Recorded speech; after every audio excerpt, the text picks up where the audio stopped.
Anyway, do we have the same group as earlier? Yeah. Are there any new people that weren't here at the 10:15? Okay. How many of you were at the 10:15? Well, we're going to pick up where we left off. And what we were doing was we were talking about how important tempo is to any gig whatsoever. One thing that I wanted to talk about is the importance, and this is perfect because with this setup, we moved the drum kit to the other room here, and we had a certain sound kind of dialed in over there. But lots of times when you bring your drums to a gig or to a worship service or to any kind of a situation where you're miking them up, it's important in a new room to give the sound person, and is it still David is in the other room, our sound guy? Brian or Ryan? Brian. Well, to give Brian or David earlier a chance to hear the drums, a lot of times when you go into a recording studio or you play a live gig, engineers will say, let me hear the kick drum. And one of the things I've found is that usually you turn off the snares and you hit the kick drum. And then the more you keep playing that kick drum, the more the engineer starts to kind of obsess about, I wonder if there's enough point on that. I wonder if there's enough low end on that. I wonder what that's going to sound like when, and then the wheels start turning. Let me hear Tom 1. So for 30 seconds, or maybe 3 or 4 minutes, you hit Tom 1. And while you're hitting Tom 1, the poor engineer, whether it's in a live room, an arena, or a club, or a church, or in a studio, the engineer will think, well, okay, that sounds good. I wonder if there's enough length on that, or I wonder if I need to color that at all. A little more high end, a little more mid-range, a little more low end. I wonder if I should have any reverb on that, or maybe I should gate it. I might not need to gate it if the snare. Raise your hand, be honest now. Raise your hand if you don't know what gating means. To gate a drum. Gating is used a lot in live situations. When you want this microphone to just accept a signal, say you're playing boom, boom, about that volume. And you don't really want guitar amp leakage or bass amp leakage or a microphone lead singer or keyboard leakage or even maybe the snare drum leakage to go in that one microphone. So you put a noise gate on it. You gate it so that that mic only turns on when you hit boom. So if you go boom, it won't turn on. Boom, it'll turn on. Well, I'm not a big fan of gating because I like to play lots of different volumes, sometimes with brushes or at a whisper, sometimes really lightly, and sometimes really hard. But I don't like gating as a general rule, but sometimes in big outdoor festivals especially, it's really necessary. But anyway, so the engineer could be obsessing about the gating. Is the gate too tight? Do I have it too loose? Should I have it on at all? The best thing you can do for yourself, for the other musicians in the band's sanity, and for the engineer's sanity, is walk in and just before Brian even gets a chance to ask, could I hear the kick drum? Could I hear the small tom? Could I hear the snare? You just start playing what I call a sound check groove. And for 15 years, about 15 years ago, I came up with this concept on a Joe Satriani tour.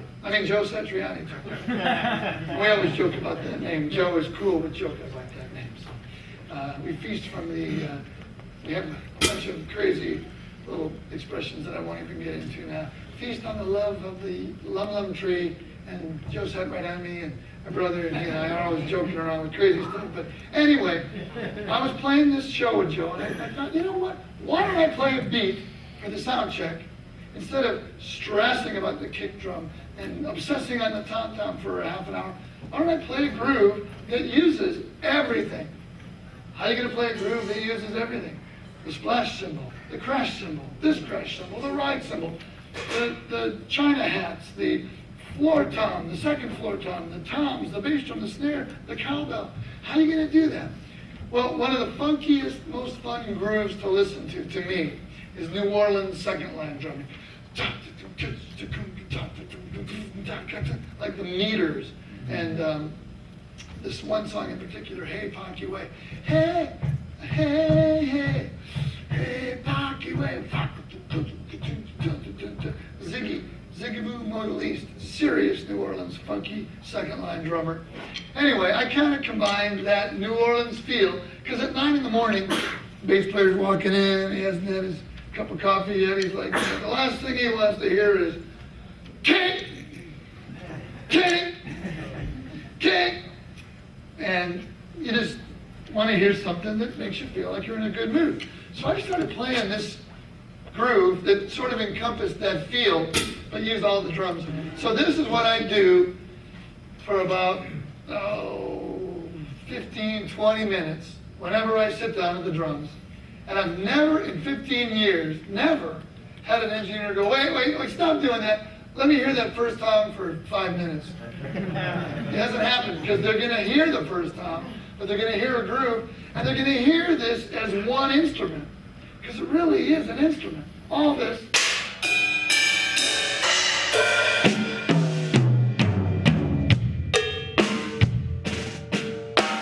It's one instrument, even though it's a lot of instruments and a lot of inputs, and a nightmare to get going right away.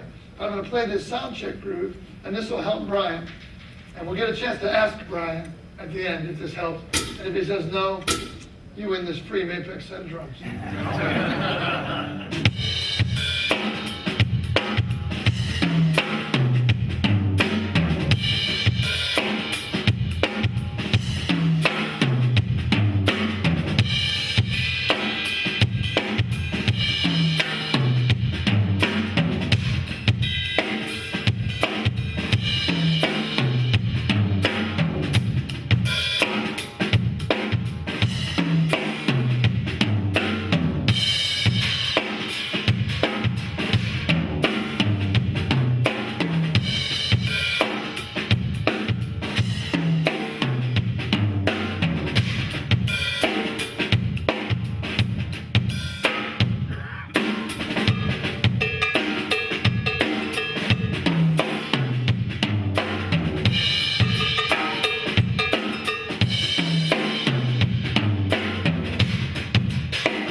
Simple, goofy concept.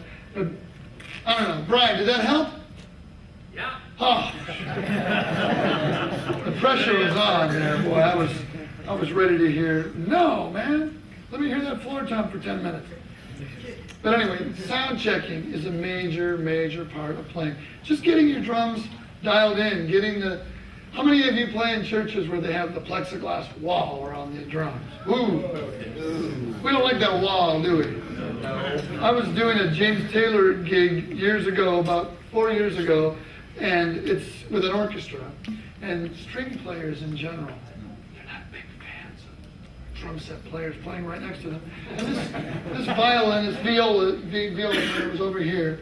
And I mean, James Taylor's gig is not, the Foo Fighters. You're not exactly Taylor Hawkins playing from behind your head. I was playing pretty soft, and I'm kind of sure that on this one song that this lady had a problem with, I was using brushes.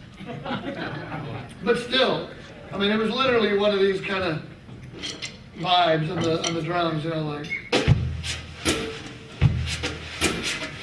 Just yesterday morning, they let me know you were gone. Down the plans they put in. And she's over there,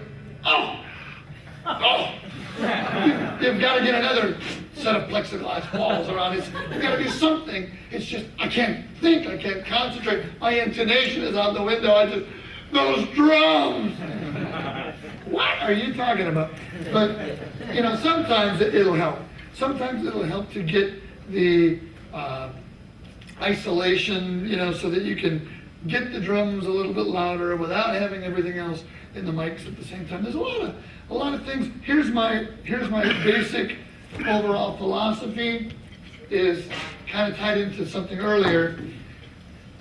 50% of being the drummer in your band is going to be how well do you play the drums? And the other 50%, for some of you, I know this is old hat, but the other 50% is what kind of person are you? How do you deal with other people? Are you positive? Do you think positively? Do you try to lift people up, or do you try to bring them down? And are you going to go, oh, lady, you're out of your mind. What are you talking about? Or are you just going to go, wow, I'm sorry that's bumming you out. Whatever you got to do.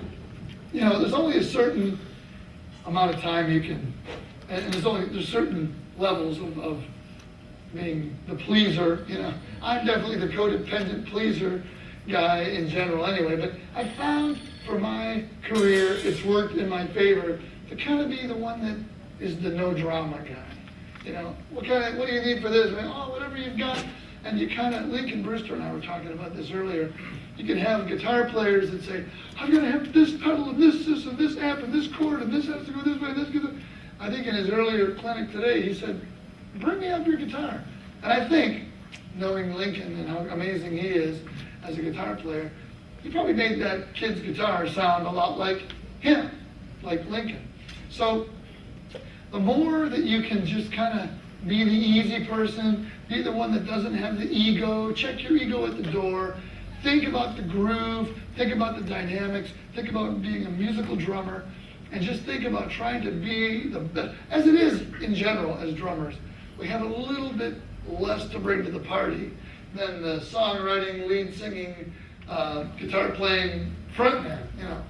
So since we can't really bring our songs in lots of times, and maybe we're not the best singer in the world, at least we can do a good job at keeping the groove, picking the right tempo for the song, keeping that tempo through the whole song, really being dynamic. We talked earlier about the blap on the snare drum for bringing the verse down. Just try to be musical and try to be someone that is a team player.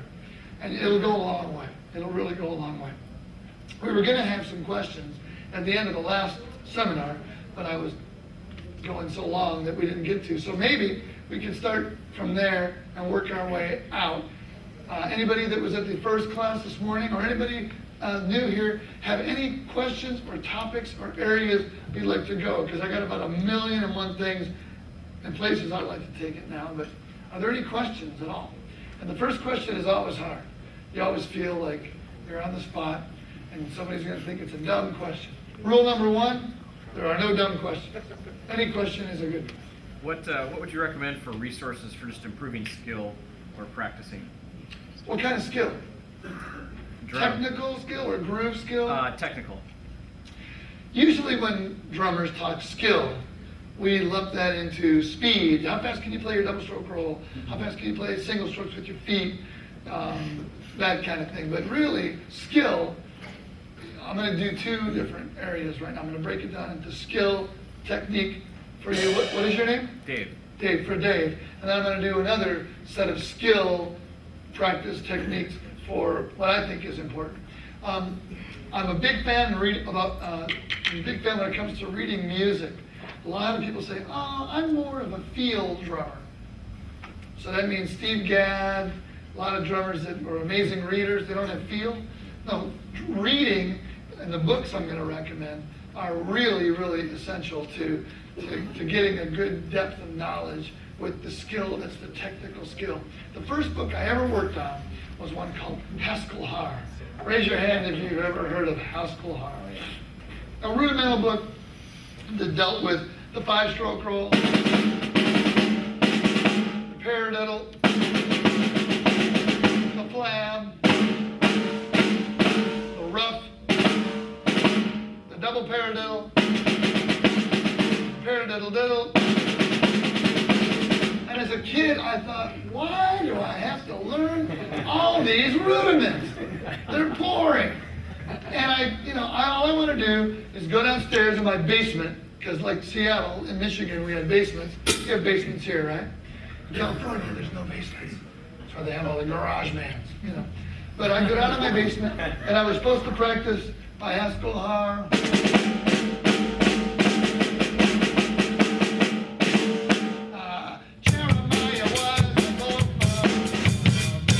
And my mom would flick the light switch on and off. And that meant one of 2 things. One, dinner's ready. Pshing, I'd be upstairs. All right. Number 2, Greg, it doesn't sound like your lesson. Your teacher warned me last week, Mr. Myron McDonald, who plays in the Detroit Symphony, he warned me last week, if Greg doesn't practice his rudiments, there'll be no more lessons. Wink, wink, wink, wink to my mom. And my mom said, we're not paying $6 a half hour any longer. In 1967, when I was 8 years old, if you don't practice your rudiments, right, Mom, okay, Mom, yeah, right, okay. Flamadiddles were the worst.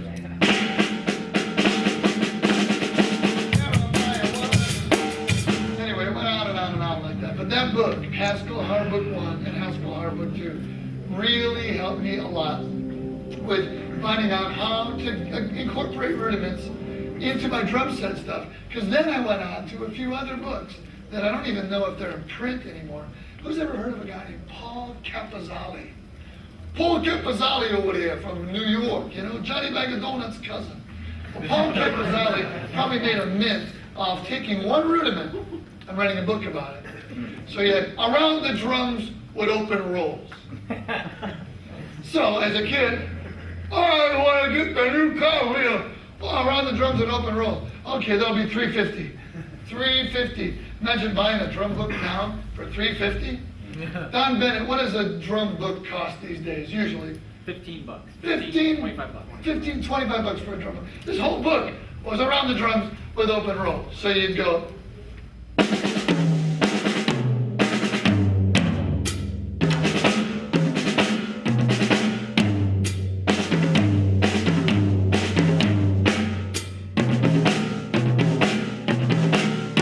Okay, Johnny, that was good for this week. Next week, I'm going to check off the next page. Wow! Around the drums with open rolls. And this worked. It was a book that took rudiments and then you played beats with them. So you play.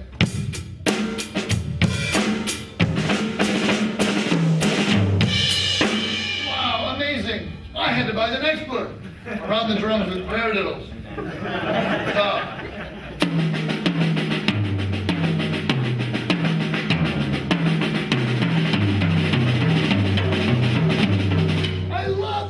This practicing is fun.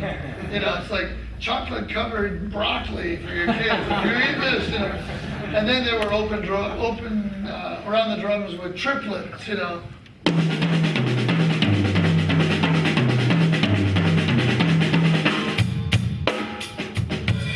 And then the next book, this worked for me anyway, the next book that really made it fun to play around the drums was Joe Morello. Raise your hand if you've never heard of Joe Morello.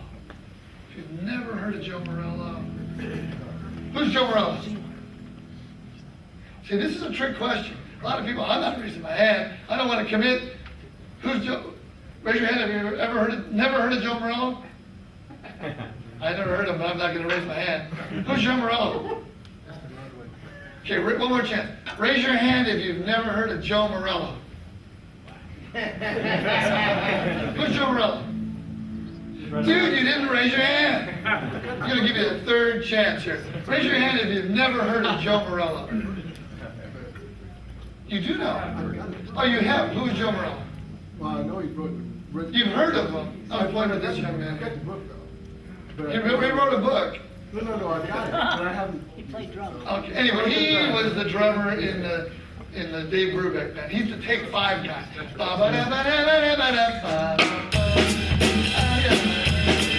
played the most amazing drum solo called Time Further Out.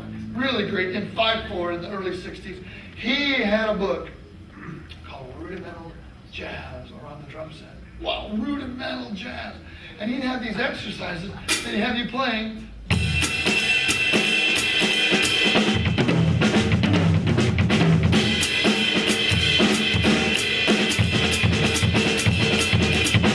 Triplets between one triplet, two triplet, three triplet, four triplet.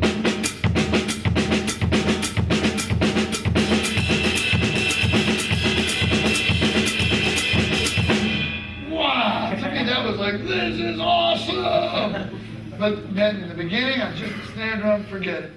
So anyway, later on, I had a teacher who would time my hands every week. Who's ever had a teacher that timed your hands? This is a 60s technique, I think. He was a guy from the symphony or orchestra also, and he would work on a book called Stick Control by George Lawrence Stone. Raise your hand if you've never heard of Stick Control by George Lawrence Stone. Good. Buddy Rich once was doing a clinic, and a friend of mine told me this kid asked Buddy Rich, Mr. Rich, what do you think of George Lawrence Stone? And without missing a beat, Buddy said, George Lawrence Stone? I never think of him. Buddy was not a guy that read music. Buddy didn't work on rudiments per se. Don Lombardi, a very good friend of mine, who's an incredible drum manufacturer and genius guy, has the drum channel now. Raise your hand if you've checked out the drum channel. Check out www.drumchannel.com. It's amazing. Amazing. Tons of great drummers teaching on there, and everything you'd want to know about drums is on there. So anyway, he walks in, and Buddy Rich is practicing on his friend's coffee table, whipping paradiddles. And the guy says to him, Buddy, those are awesome paradiddles. What's a paradiddle? He doesn't know what he's playing, but he's just heard this growing up. So, I later, in that Joe Morello book, got turned on to paradiddle diddles. In the Haskell Harr book, they were boring. But in the Joe Morello book,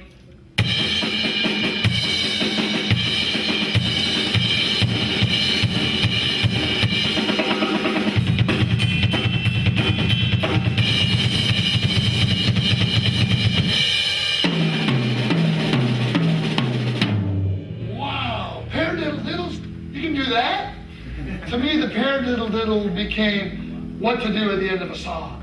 Ba do do ba. Thank you very much, Seattle. Woo!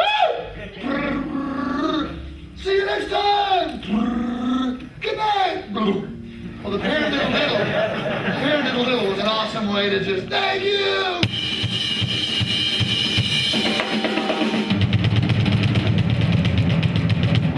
What am I gonna do next? I'll do some more paradiddle diddles.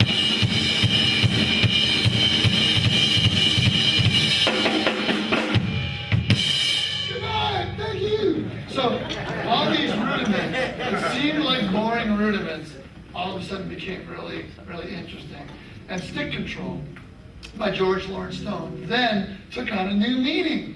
Because every week I'd go in and this teacher would time my hands.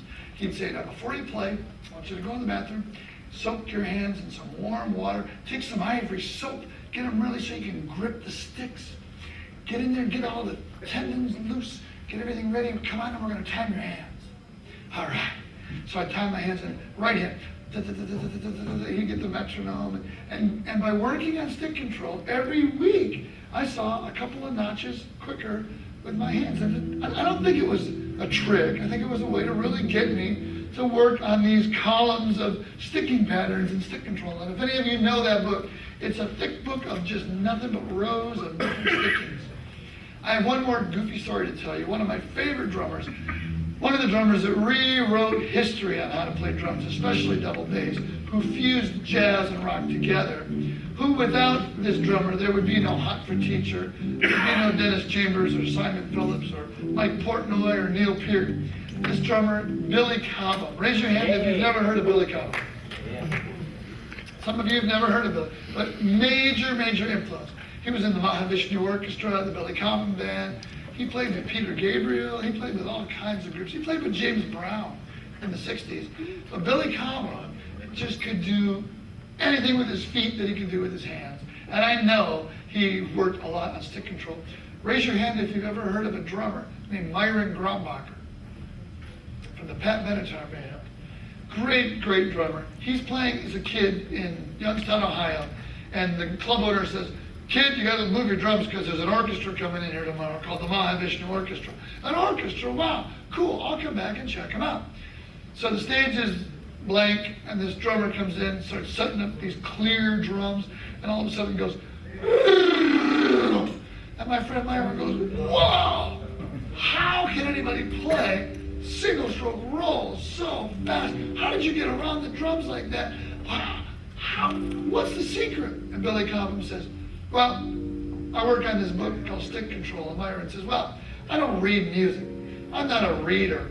He goes, well, it's not that tough. It's all these exercises, and under each note, there's an R or an L, and if there's an R, it's this hand. If it's an L, it's this hand. So, Stick Control, awesome book for your hands. Also, awesome book for your feet. You can take the exercises, no matter what they are, double stroke rolls, flams, any kind of rudiment stuff. You can apply them to your feet just like you can apply them to your hands. So technically, those are things that I've done. Also, I'm a big fan of DVDs. Have I mentioned I have a DVD called Musical Drumming in Different Styles, available on Hudson Music? No, I'm not trying to push my video on anybody, but I bet they have it at Don Bennett's Drum Shop. Musical Drumming in Different Styles, Hudson Music. Now, I love getting DVDs, and what is that? And you freeze it, and you go back, and you work on it. When I was a kid, we had to walk to school in the snow, uphill both ways, all that stuff. Well, you had to take the record on the Buddy Rich, solo and go, what was that, Phil? You couldn't slow it down. You couldn't freeze frame. You couldn't go, oh, that's what that is. You just had to go on the needle, on the record, It's so, there's not as many secrets now. Things are out in the open now.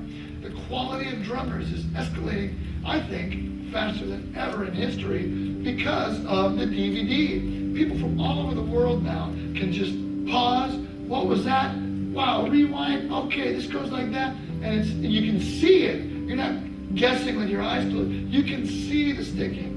So get DVDs. Did I mention I had one called Musical Drumming? Different styles? No, but there's Steve Smith's DVD is really great. The US Beat. Anyway, there's lots and lots of great drum DVDs out. I take a lot of lessons too. I've always been a drummer that loved taking lessons. You can take 10 different lessons with 10 different drummers, and they'll tell you 10 different ways to hold your sticks or to play on your bass drums. Heel up, heel down, mush the beater in, pull the beater out. There's a lot of ways to do it, and they're all okay. Raise your hand if you've heard my lengthy story somewhere in the past about my Stevie Wonder audition when I was a kid. No? One of you? Okay, well, I'll tell this one more time. I moved to LA, I auditioned with Stevie Wonder, and there's about 10 drummers in line to audition. And all of a sudden, Stevie says, drummer, grab my hand and lead me back to the drums. I want to play something for you. Wow! So I go up, I take Stevie Wonder by the hand, I lead him back to the drums, and he feels around, he grabs my sticks, and he doesn't grab them like this, like the recognizable pinch of the PAS, Pacific Arts Society International Convention accepted grip, or the National Association of Rudimental Drummers grip, with the fingers coming here and the pinch and the fulcrum. He just goes like this. That is not a recognizable PAS grip. But he sits down and he plays the funkiest, meanest, coolest groove. The right hand's going with one hand, and then the bass drum. Try going, bum, bum, bum, bum. 1, 2, go. Bum, bum, bum, bum. With your foot. Bum, bum, bum, bum. It's not easy, right? Well, he just sits down.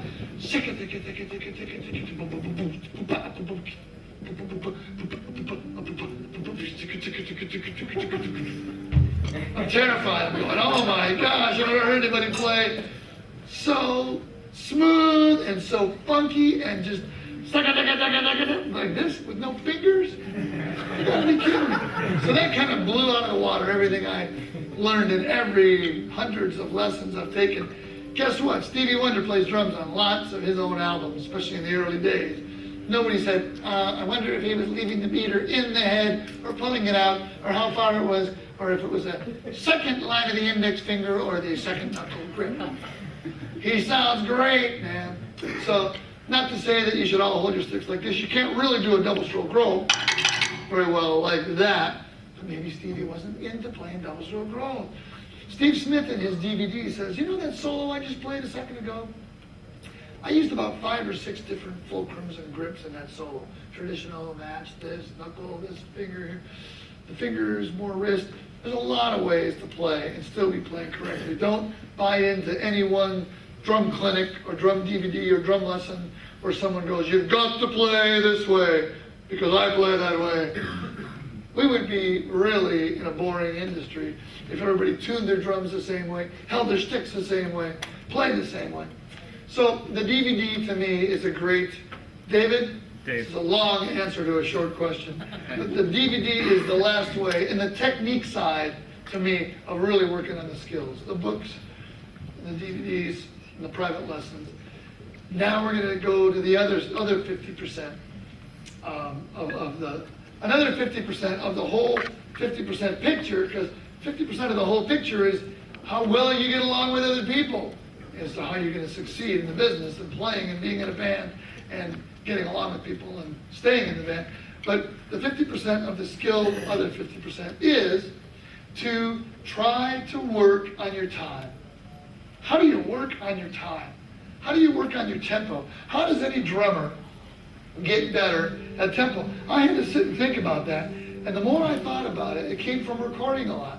I thought, all these great recording drummers in history, whether it's Earl Palmer, or Hal Blaine, or John Guerin, or Steve Gadd, or Jim Keltner, or Vinnie Colaiuta, John Robinson, Kenny Aronoff, Matt Chamberlain, Victor Andriso, Abe Laboriel Jr., Sean Pelton, Bernard Purdy, on and on and on and on and on. Great recording session drummers. Why is their groove so great? And why was it even so great before the click track? Well, one reason that I surmised was that you go to a recording session, and after you've gotten your sounds, you play, you sit down, you put on your headphones, and you play a song.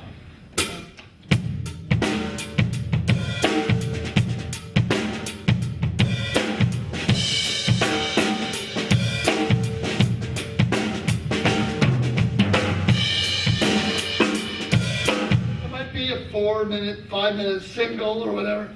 But after you play, usually that voice in the control booth comes over to the headphones and says, guys, good take. Come on in. We'll listen and we'll talk. Well, you put your sticks down, you walk in the control room, and over great sounding speakers, you listen to what you just did. And sometimes you do the Homer Simpson, don't. Can't believe I sped up here, I slowed down there. Oh, my kick drum's way too loud, my snare's not loud enough. Oh, when I did that cross stick, instead of being a nice sound like, it's more, my cross stick's inconsistent. Well, these session drummers, these drummers that are recording, they get to do that. They get to listen back. And then usually that producer or artist or engineer goes, good job, guys, but we can do better. Let's do another take. And so you walk back out to your drums, you sit down, you put on the headphones, 8 clicks for free. What does that mean, 8 clicks for free? Click, click, click, click, click, click, click, click. Who knows what 8 clicks for free means? Anybody?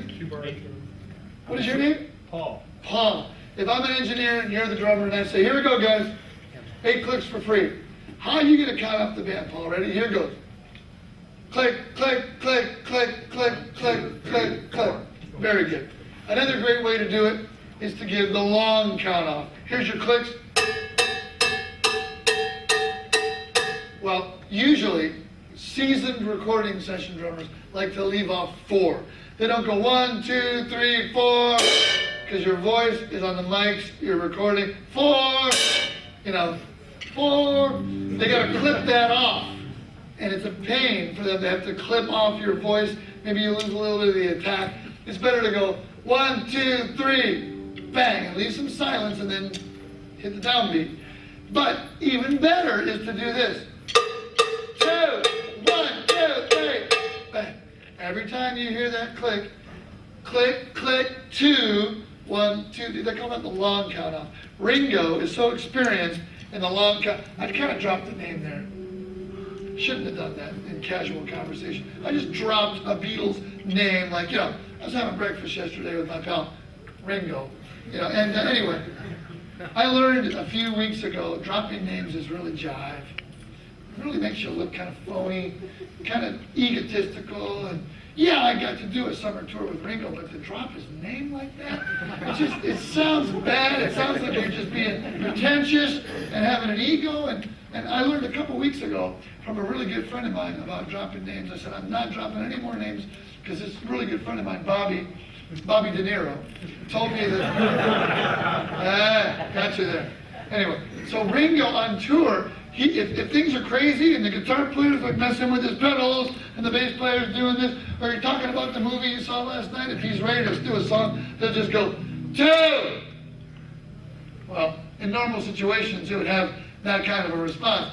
But when your musicians and the drummer is used to the 2-bar long count of, I'm always ready for that 2 to come out of the sky.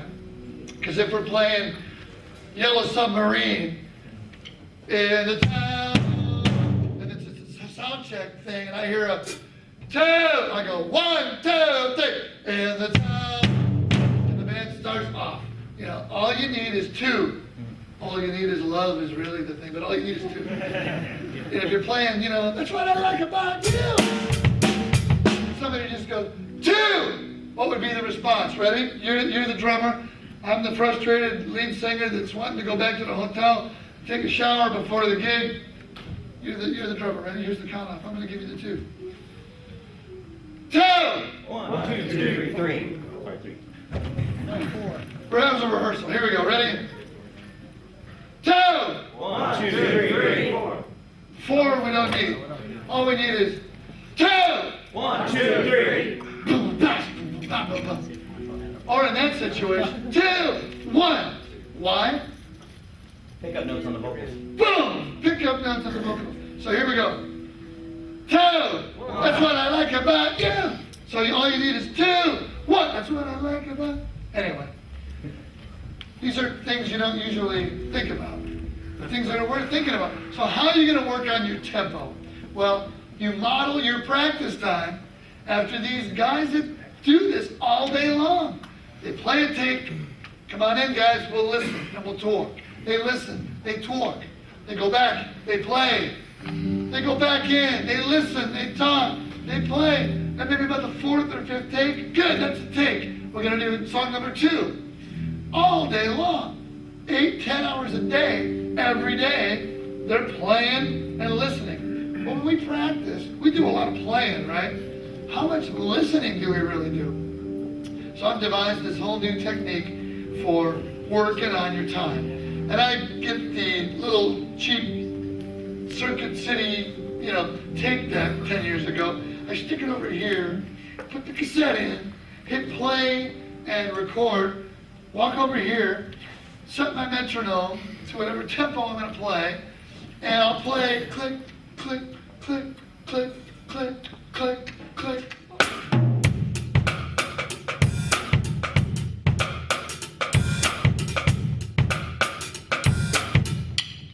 And then after about a minute, I'll turn it off and I'll keep playing.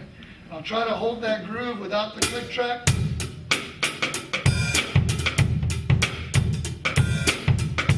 And after 3 or 4 minutes, and here's the trick, this is the hard part, I'll get up. Nobody's saying, come on in, guys, we'll listen and we'll talk. So I'll say it to myself. Hey, come on over to the cassette deck. We'll listen and we'll talk. And I will literally sit down, take the cassette deck, stop it, hit rewind, and play and listen. Very, very hard to do. It's discipline. Who wants to do that? This is my hour to practice. I've been working all day. I'm only on the drums for an hour. I'm not going to sit there and listen. You need to. You need to hit rewind or on your phone or your recorder or your whatever you've got, to listen to yourself back, digital recorder or whatever it is. Just try to listen and be the producer, be the artist, be the engineer, the one that's going to go, gee, Bobby, Paul, I think you sped up a lot in that second verse, or wow, that fill is way off, or man, you're dragging. And you start to realize tendencies. Tendencies for me were when I got louder and I started washing on the crash. Or I go to the China. Things sped up. And when I got softer, things slowed down. So working on your time in that way for 15 minutes a day will help. Okay? So, David, good question. Sorry my answer was so doggone long. David's friend has a question. I'll be shorter with this one, I promise. Now, do you listen with a metronome when you're listening? If you've recorded without, you started with the metronome and then you turned it off and you kept playing, then do you kind of like double check yourself with the metronome so that you know you've kind of got a reference? Well, no, because when I'm listening back to the cassette deck, I know that my first minute was solid because I know I didn't crash and burn and get off on the click. Okay. So I know that's the tempo. Okay. So I just judged the other 3 minutes on what I heard myself do playing with the click on the first minute. That was a lot shorter answer, wasn't it? Yeah. How am I doing so far? Good. Great. Question number 3. Yes, sir. I got a question for you. Any suggestions on how to divide up your practice time? I mean, you can work on independence, you can work rudiments, you can work rudiments for hands, for feet, you can work on different styles of music. But do you have any suggestions for that? I do. I have one suggestion. Do all that, but invite in to your practice session a human that has a heartbeat and can play bass or guitar or keyboards. Because, we talked about that briefly in the first class. You can have the best time in the world, the best tempo in the world playing with a metronome. But you can have the best technique and the best reading ability and the best, rudimental application and the best vocabulary, which is something I want to get into next. But all that goes out the window if that other human that has a heartbeat that walks in affects your time in a negative way. I have gotten into some really bad trouble because years ago in the studios, nowadays they have these boxes and they're little mixers, they're cue systems, and you can turn up the guitar, turn up the click, turn down the piano, turn up the lead vocal, turn down the lead vocal. I was doing an album about 10 years ago, and I felt like the drums, the bass, the guitar, the keyboards, we were all really locking in with the click track, but the singer, this girl singer, was on the moon, man, with her time. It was out there, and it was messing with me so bad that I was getting off the click. So I just turned her off, right? And my brother's over there playing bass. About 10 minutes later, looking at my brother, he's going. I look over. Hey, you're not listening to me. Do you have me off with your headphones? Sorry, I did have you off. I'm so sorry. Be careful. Keep them in there a little bit. Lots of times there's singers that are right on the money, and there's piano players and guitar players and bass players that are right on the money. But more often than not, they're not going to be as focused on the time as you are. When I was in college, I had a bass player friend of mine with amazing feel, upright bass for jazz. And he told me, man, when we play in the small group, we're playing,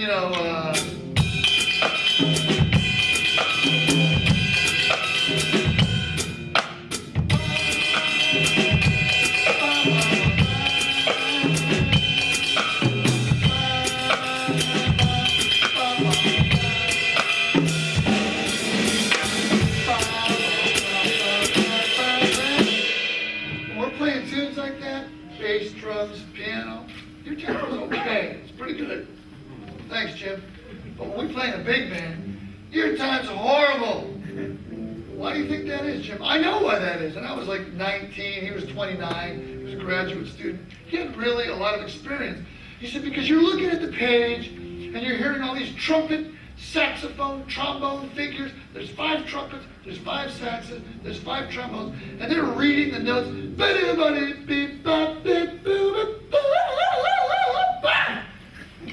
Do you think they're concentrating on this? No. Are they concentrating on boom, boom, boom, boom, boom? No. They're going 54, 2, 3, 55, 2. Here comes that thing. I got a double high C. 57, 58. Yes! 170. They're not thinking about the tempo. They're not thinking about the groove. And he's going, so you are following these guys' tempo. They're supposed to be following you. Take your head out of the music stand. Just think about playing groove. Catch some of the figures, but you don't have to catch every figure. You sound like a machine. Ba-da-ba-ba-ba-ba-ba-ba-ba-ba-ba-ba-ba-ba.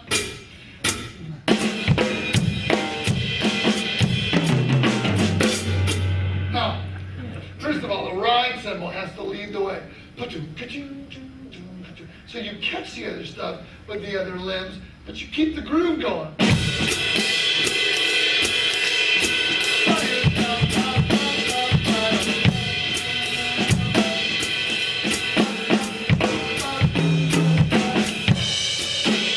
You make the bass player, all he's thinking about is boom, boom, boom, boom, boom, boom. Maybe an occasional or the bass player.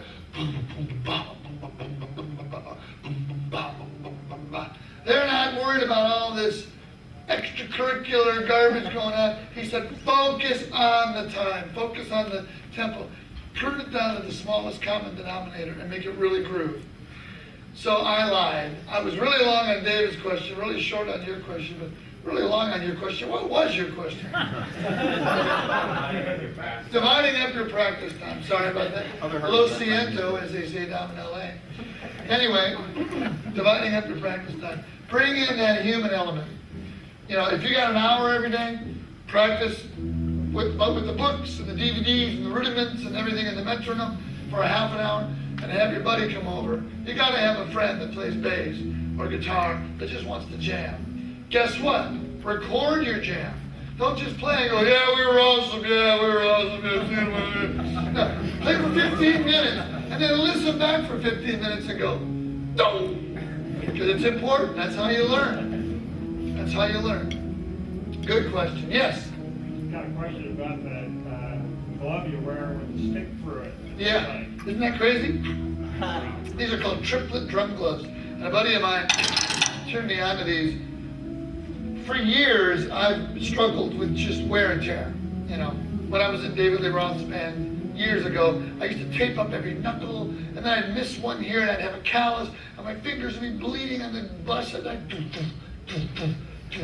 so there's always little areas. If you're playing traditional grip, lots of times it'll rub right here. Match grip, certain things will happen. You never know what's gonna happen. But this guy that's the doctor for the California Angels, his name's Dr. Luga Podesta. And if any of you drummers ever want to really learn about the human body and different ways that you can avoid injuries, check this guy out. He writes for Drum Magazine, but he also has an email, Luga MD at AOL. He's a brilliant doctor that's really, he's helped so many drummers in LA. I know for sure Dave Weckel, Myra Graubacher, Don Perry, tons of, Terry Bozio, tons of my friends have gone to him. And he turned me onto these gloves. And I started thinking, well, what in the world would I want? I love drum gloves. I've always been a fan of wearing the drum gloves and preventing the blisters and this and that stuff. But I tried these the other day. And I thought, why would this guy invent drums with straps and the stick going through? You can play a double stroke roll without having a whole, you can't, as I just said earlier, you can't play a double unless you have a pinch. Guess what? With these drum triplet gloves, and I don't even endorse them, you can do doubles with your hand open.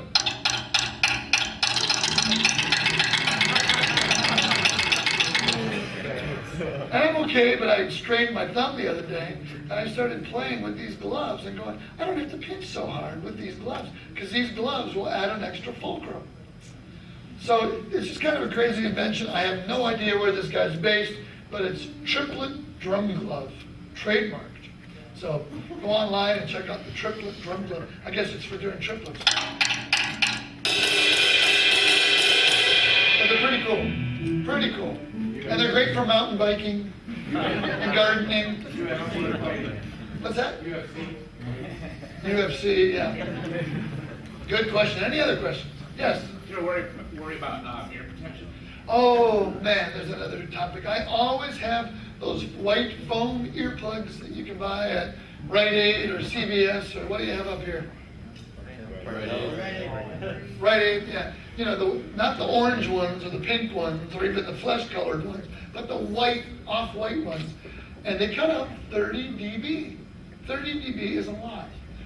Last summer, I had the honor of flying over to Wembley Arena and playing Live Earth with Britain's loudest band, Spinal Tap. And they play loud, man. They're great musicians, but they're actors, and they don't play as much as they get to probably as you and I do. So when they play, man, and it is like loud. So I always have ear protection in whenever I play anyway. But with 15 Marshalls and 15 Ampeg amps and monitors, and 100,000, 80,000 people, we played in between the Chili Peppers and the Foo Fighters, and it was like, man, it was fun, But it's loud, and loud drumming definitely is horrible on your hearing. And snare drums in general, at ear level, I have monitor guys. Who's raise your hand if you're not familiar with the concept of having monitors or what it's like to be on stage and having a monitor engineer. It's pretty cool. You're on the road. You got the guy Brian doing the house, which is all the speakers that go that away for the people, and then you got Billy Bob over here doing your own personal stereo. So you bug the heck out of Billy Bob all night long, and you do things like this. What does that mean? Turn up the guitar, or turn down the vocal, or trumpet up, bass up, snare drum up. What does this mean? More kick. So you just mess with Billy Bob all night long because not because you're bored, but because you got someone whose gig it is to just make you happy with the way you sound on stage. What a concept. Set it at the sound check and leave it alone. Don't bug Billy Bob. He's got more important things to do, like the lead singer's mic, because you'll get fired if that's not right. There are singers that throw microphones at monitor guys, They quit, But anyway, when you have your snare drum and an SM57 taking that signal out to the people, you don't really need it to come through your monitor because your ears are right here and it's pretty loud. Kind of gunshot level at certain volumes of playing. You don't really need that in your monitor. I've had monitor guys go, would you like more cymbals in your monitor? Cymbals in my monitor. The concept of a monitor, so I can hear the bass player that's over by Sam, or the guitar player that's over here, or the lead singer that's running all around, I need to have them here so I can feel like I'm playing with them. Not to have my cymbals, which are pretty loud. I think I can hear those okay. I might need a little bit of kick drum. Because the kick drum is a lower frequency. I often ask to have a lot of click put onto the kick drum and have that boosted just so I can get an even kick and snare sound. But overall, you don't need a lot of your drums. Maybe some toms, but not a lot. Maybe some snare, maybe some cymbals. No, I'm just kidding. But you don't need a lot of your drums in your monitors. I always wear these 30 dB pads, and when I record, I do the 30 dB pads plus the Vic Firth headphones that cut out a lot. They're like the air traffic controller phones. So when you run that through the board, when you're playing along with the loop, you can have that loop at a normal volume as opposed to because you're trying to have open ear headphones and trying to play, have that loud enough that you can play with it. So wear those Rite Aid foam earplugs, and when you practice, put on the Vic Firth headphones, play through your iPod with those, or use those in the studio. That'll make the world of difference. Now in Los Angeles, almost every studio I go to has Vic Firth headphones there as their house studio headphones. Because why would a drummer need open ear headphones? And all your drums are going to leak in. It'd be better to just have it and hear the juicy love sounds that Brian's going to give you with a little bit of room on it. And yeah, man, this is cool. You sound like part of the band. Why do you want to hear the bass, guitar, keyboards, vocals in here, but your drums in the room? It's like you're in two different places. Have it all, the mix from the board. So these are long answers, I'm sorry. I got a lot more that I got to talk about here, so I need some more questions. I need help from you. I've got a question. Come on, I got questions for you. What ways do you enhance your fill vocabulary? Oh, man. How do I enhance and fill vocabulary? To me, nothing is more important with your vocabulary than stealing licks from other drummers. The U.S. Senate deemed years ago drum fills, drum beats, drum grooves, not copyrightable. If you are a bass player and you go boom, boom, boom, boom, boom, boom,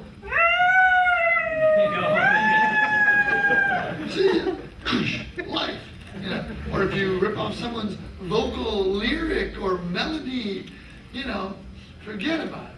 But if you play, if every one of you woke up tomorrow morning and said, I think I'm going to do an album, it's going to be my solo album, and I'm going to release it on my own label, and I'm going to start every song with this.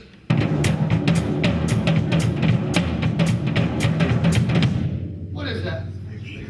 Gene Krupa, drum boogie, or sing, sing, sing. Ba, ba, ba, ba. Sing, sing, sing. Well, guess what? If you all started that, who wrote Sing, Sing, Sing, by the way? Nobody ever gets this. Not Gene Krupa. Louis Prima, the Gigolo guy. Anyway, that drum beat right there is not copyrightable. Same with this one.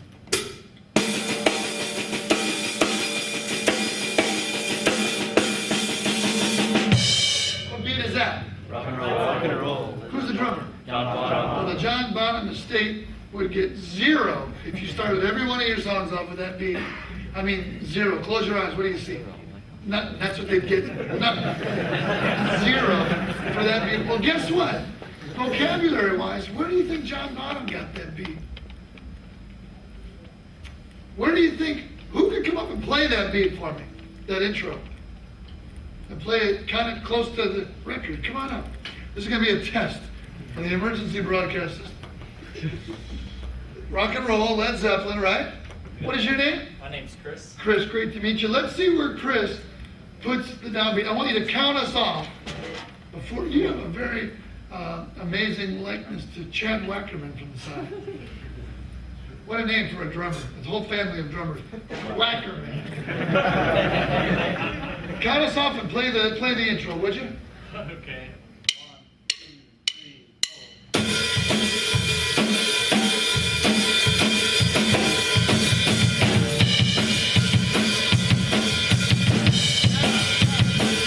Let's give him a hand.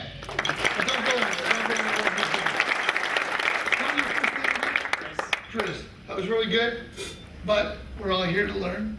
You don't have a problem if I critique a little bit, right?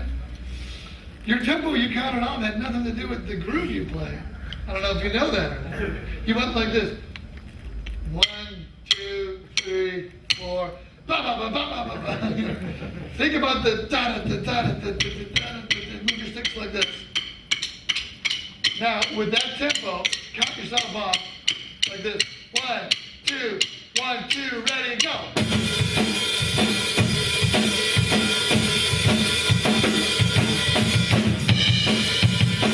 That was good. And one of the reasons that was really good is because most drummers don't play that as a 4-bar pattern.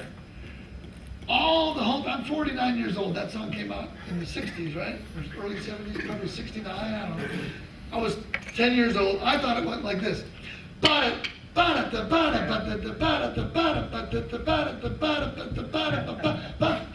2, 3, ba. Now, why would Led Zeppelin put a 3/8 bar at the end of the intro? They're not that kind of prog rock thinker band. Yeah. They didn't. They played it in 4. You're excused now. Thank you. Very good job. Give them a hand, please.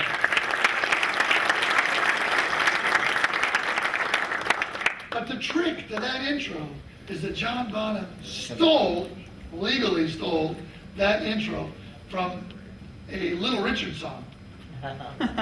Believe it or not, called You Keep On Knocking. And who is Little Richard's drummer? Anybody?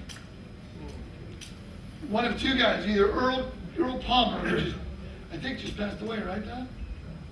Don Bennett has left the auditorium. See, I knew if I talked long enough, I'd bore even the biggest U.S. drum aficionado. You guys are all prisoners here. You can't leave. You paid money to be here. No, anyway, so it was either Charles Connor or Earl Palmer. Well, this song, You Keep On Knocking, speaking of vocabulary, came from 1, 2, 1, 2, 3. You keep on knocking. You keep on knocking. You keep on knocking and knocking and knocking. That's the chorus of the song. You keep on knocking. So let's all clap our hands. 1, 2. We're gonna sing 1, 2, 1, 2. You keep on knocking. You keep on knocking. You keep on knocking and knocking and knocking. 1, 2, again. You keep on knocking. You keep on knocking. You keep on knocking and knocking and knocking. 1, 2, again. 2, 3.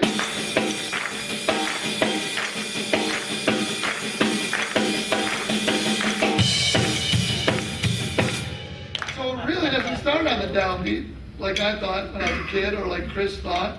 It starts on 1, 2, 1, 2, 3, and 4, and 1, 2, 3, and 4, and 1, 2, 3, and 4, and 1, 2, 1, 2, 3, 4, bang. Led Zeppelin was way into American blues, Delta blues, Mississippi blues, all kinds of Chicago blues, and they just nicked that right off the record. That's what we have to do today.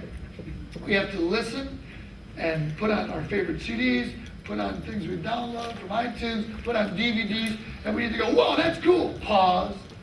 What is that? And figure it out. You need to figure out things that are snippets. To me, snippets are the #1 thing I work on when I practice. Well, I work on the time thing a lot, but the #2 thing I work on are increasing my vocabulary. I'll hear a Tony Williams lick like this.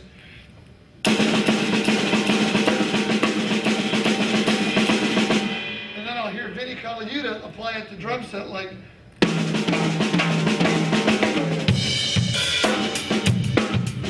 I'll think, how did he do that? Well, it's the same lick.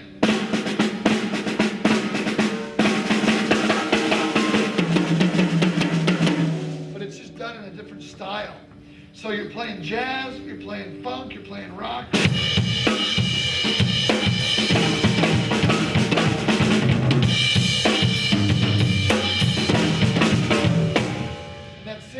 Little vocabulary snippet will work. It'll work in Afro-Cuban music.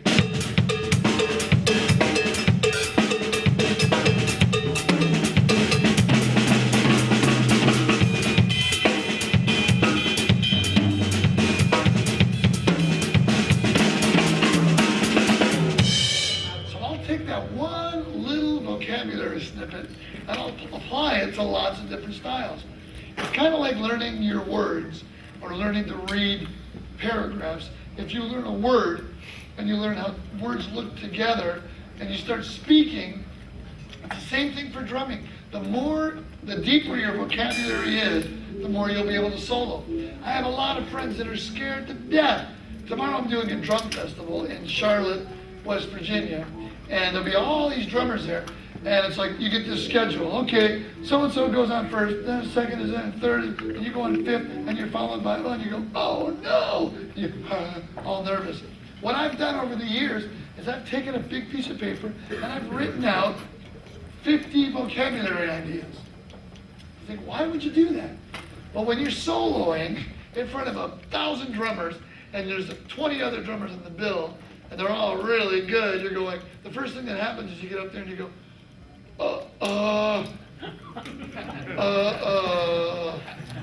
and you get the deer in the headlights thing. Playing drum solos can be really stressful. It can be really fun, but the more you do it, the better you get. And the reason you get better is vocabulary. So I'll just freeze and I'll just look down. Oh yeah. And I'll take the blushta lick, which is the one we just did, and I'll just expand on the blushta lick.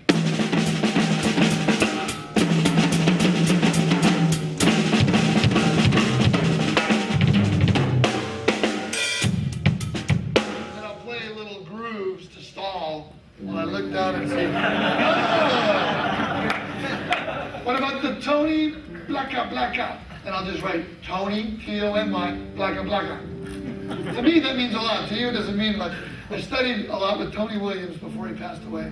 The drummer that was Miles Davis's drummer when he was 17. Later went on to pioneer jazz rock fusion. One of the things that he would do a lot is a flam, a left flam, and then a hi-hat and a snare together.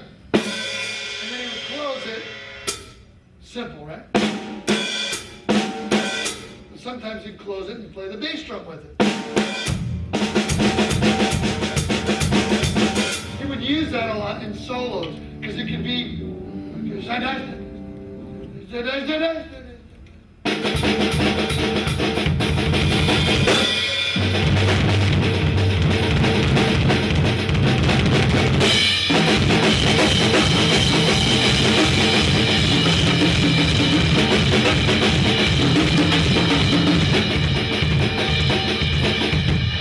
am I gonna do next? The old Vinnie Colaiuta, right, left, right. Doesn't mean a lot to some of you. It means a lot to me. It's a vocabulary snippet that I learned from watching Vinnie. Where did he learn it? From watching Tony Williams. Tony Williams always went.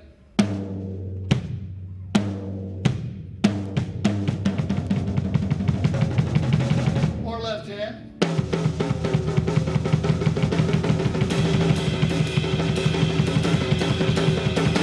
Or you could do double bass with it, right?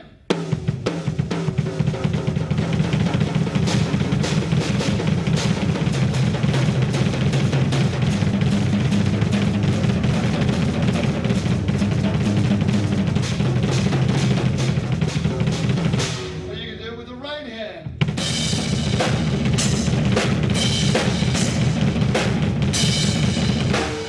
Or you could look down and see the Vinnie Colaiuta right, left, right, which is a right hand, a left foot, a left hand, and a right foot. Let's all try that on our blood vessel broken thighs that we practice on. So right hand on the thigh, left foot, left hand on the thigh, right foot. Repeat ad nauseum. Right, left, right, left.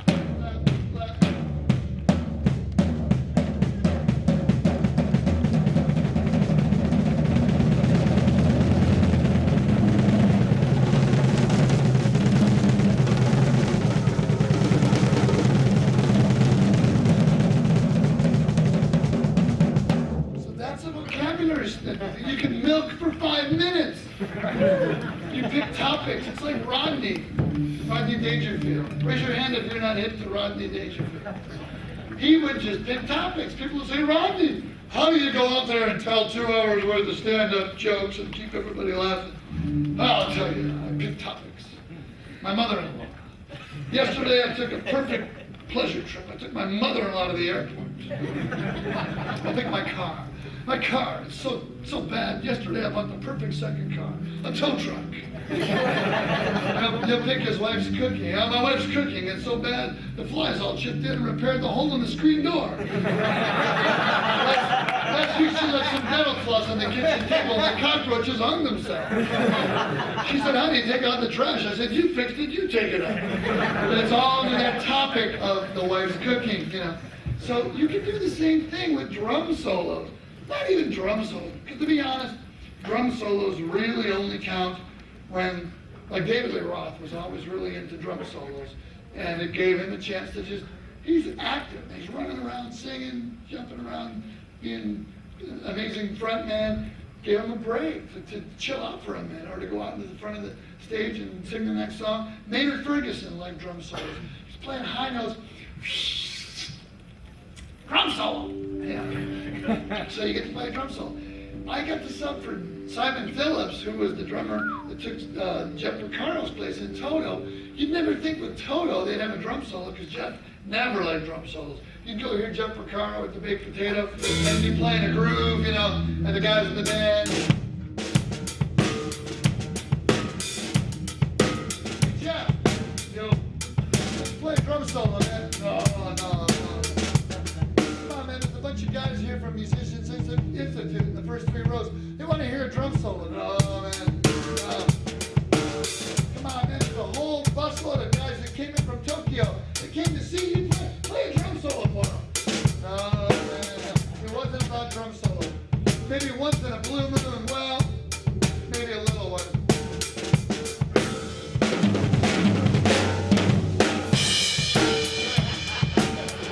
That's a whole drum solo.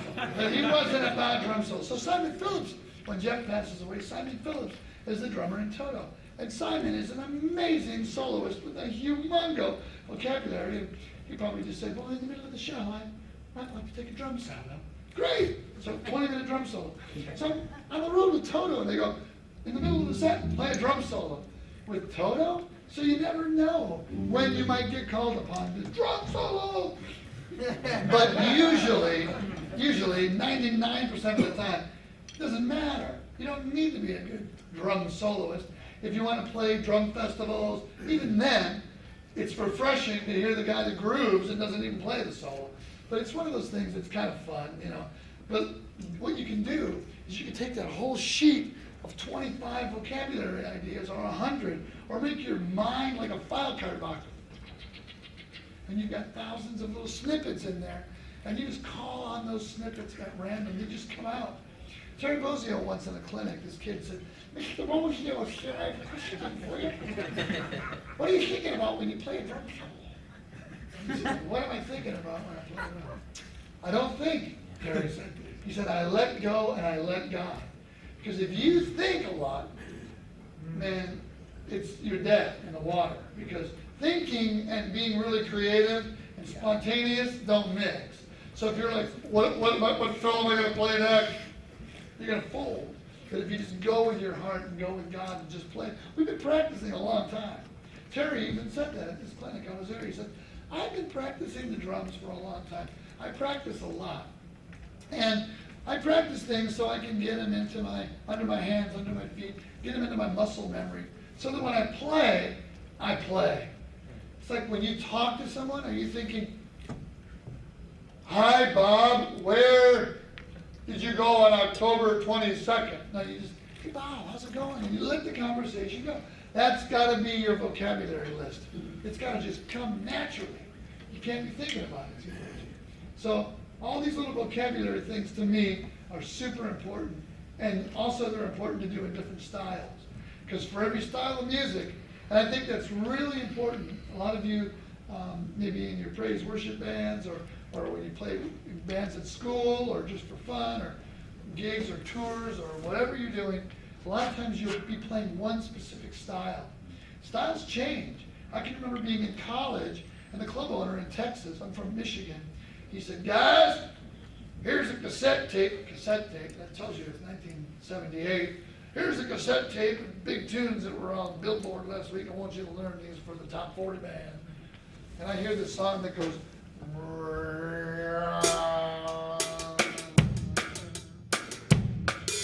I'm thinking, oh, that must be 1, 2, 3. Well, no, it was this. The teacher, the subject, the Stuart Copeland, what is this? I wasn't familiar with reggae. Why do I have to work on Jamaican reggae? Well, because this guy, Stuart Copeland, who lived all over the world, went to England, drove up the M1 motorway, heard this guy named Gordon Sumner playing in a band. He had a yellow and black striped shirt on, and he's running around the stage singing, playing bass. He looked like a bumblebee, so they called him Sting. And he started the band, and they came up with reggae-influenced rock. Wow! You never know when things are going to change, you know. So listen to and learn how to play Afro-Cuban music. Learn how to play a Brazilian samba.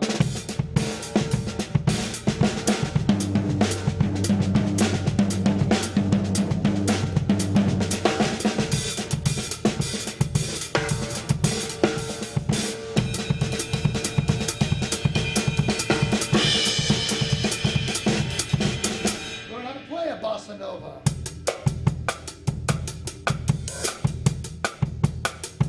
Learn how to play an Afro-Cuban 2/3 rumba clave.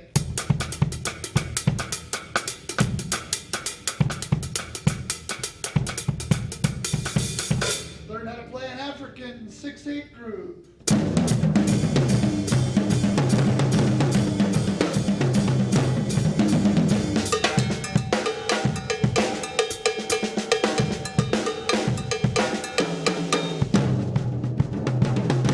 Learn how to play double bass 12/8 metal, you know.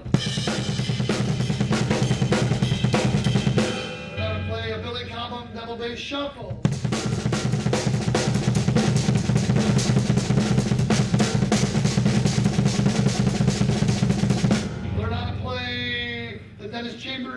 left heel on the hi-hat, left toe on the bass drum pedal, left, right, left, right, right.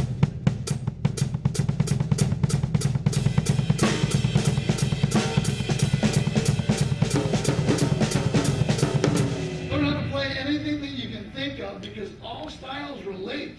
An Afro-Cuban 2/3 samba linear groove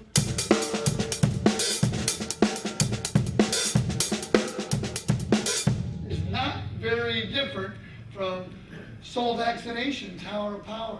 Soul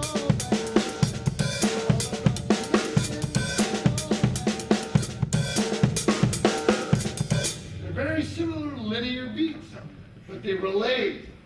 Playing jazz. Why do I need to learn how to play like Elvin Jones?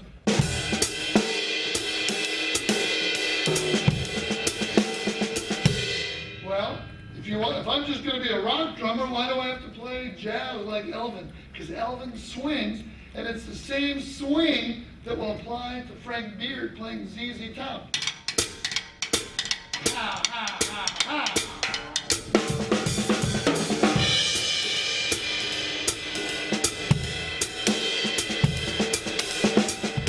The more you learn about the upbeat accents and the ride cymbal scheme, the better shuffle drummer you'll be. Jeff Porcaro, when he played Rosanna,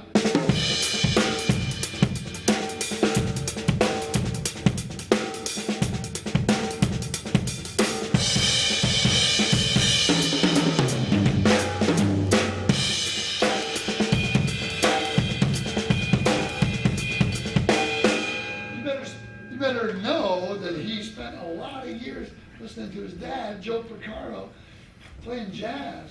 He says that his brother Mike told me they were burped to the ride cymbal pattern.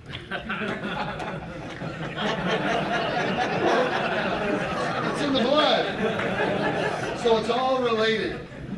You had mentioned Jimmy Bramley, I think years back. Jimmy Branley. Does he have anything on CD or? Yeah, Jimmy Branley is from Cuba and he lives in Los Angeles and he's the most amazing Afro-Cuban drummer. He's got a Hudson Music also. Did I tell you I had a DVD of Hudson Music? Musical drumming in different styles. He has a, thank you. He has a whole bunch of stuff on Hudson. Yes. What's your favorite polyrhythm? My favorite polyrhythm, probably the 5/2. You know, like Zappa or the Black Page or a lot of like taking, if you take, half notes, 1, 2, and you play 4, 1, 2, 3.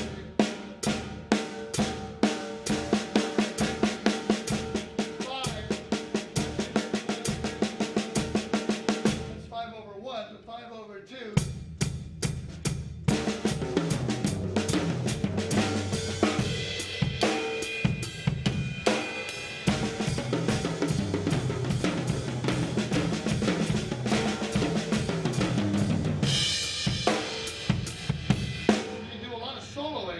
That's a vocabulary chapter right there. Just soloing with 5/2 and 7/2.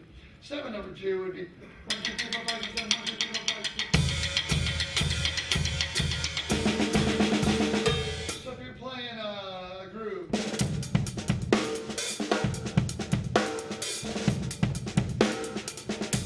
There's your ostinato, your pulse. You just play 5s, 5/2 and 7/2.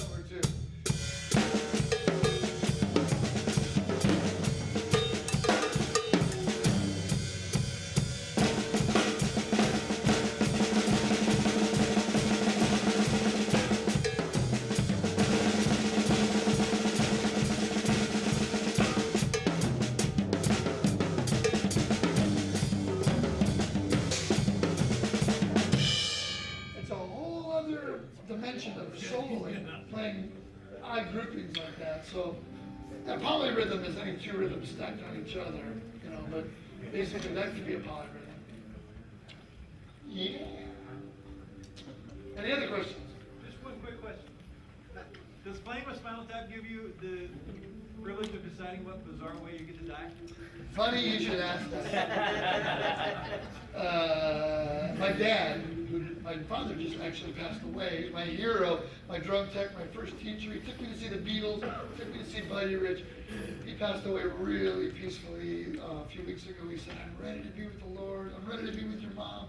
I'm ready to be with Jesus. He wasn't in pain. We had hospice around the clock. He was my drum tech. When I played in LA, it was Spinal Tap 10 years ago. And he walks up to Harry Shearer, who's Derek St. Hubbins. No, Derek Smalls. There's David St. Hubbins, the lead singer, Michael McKean. Christopher Guest is Nigel Tufnell. And Harry Shearer is Derek Smalls. He's got the mustache and the whole. And my dad walks up to Harry and he goes, Derek, he says, I'm a little worried about my son. I set up his drums, but all these things happen. They die choking on vomit, the gardening accident, all these crazy things. Is my son going to be okay? And he looks around and goes,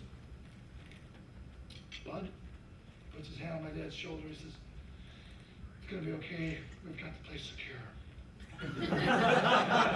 And my dad told that story all the time. And, anyway, yeah, it's a blast because you're going to get to do the movies with Chris too, like Waiting for Guffman, Best in Show, The Mighty Wind, For Your Consideration, and just being a part of standing back and watching how that ad-lib comedy is going down. It's pretty amazing.